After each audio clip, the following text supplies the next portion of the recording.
arkadaşlar. Kanalıma hoş geldiniz.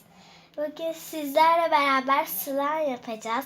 Ben önce bir slime yapmıştım burada. Böyle çok güzel bir slime olmuştu. Şimdi yeniden yapacağız. Bu sefer size göstereceğim. İlk önce biraz sabun sıkıyoruz. Birazcık sabun. Tamam. Bu kadar yeter. Ne kadar istiyorsanız o kadar sabun koyabilirsiniz. Sonra köpürene kadar karıştırıyoruz. Karıştır.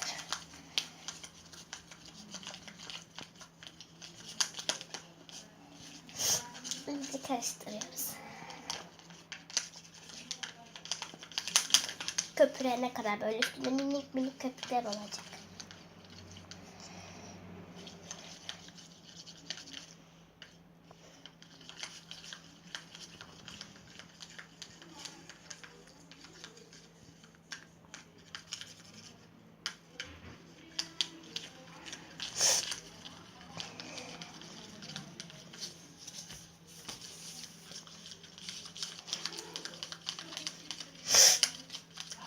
Böyle iyice karıştırıyoruz.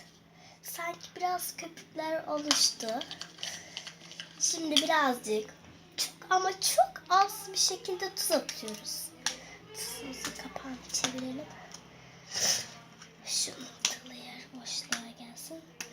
Çok azıcık tuz alıyoruz.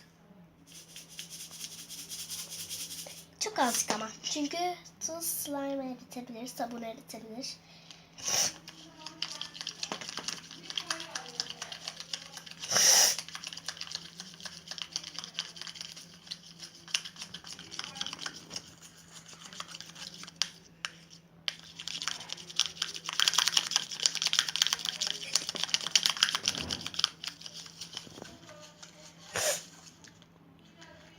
Süper.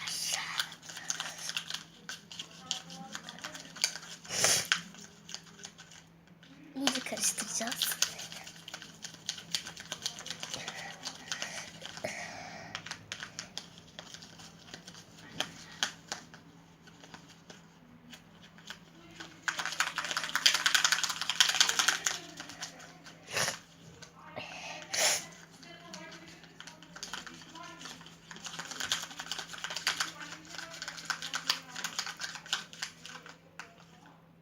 İyice karıştırdıktan sonra bir gün boyunca buzdolabında bekletiyoruz. Ama yarım saat falan diyorlar bazı kişiler ama bir gün boyunca daha güzel oluyor. Bir gün boyunca buzdolabında tutunca daha güzel oluyor. Benim yaptığım o slime da zaten bir gün boyunca buzdolabında durdu ve öyle güzel oldu. Hem buzdolabına koydum hem buzluğa koydum onları. Siz de öyle yapabilirsiniz.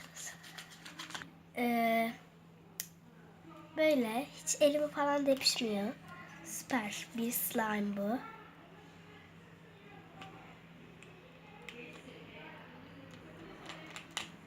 Böyle.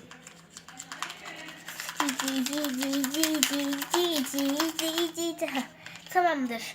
Evet arkadaşlar, videomuzun sonuna gelelim.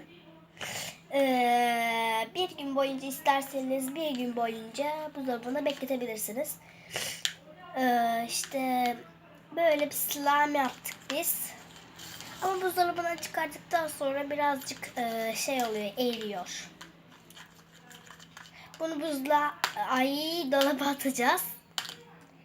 Böyle tık diye dolaba atacağız. Sonra da oynayabiliriz. Hoşçakalın. Bay bay. Abone olmayı ve yorum yazmayı unutmayın. Beğenmeyi de.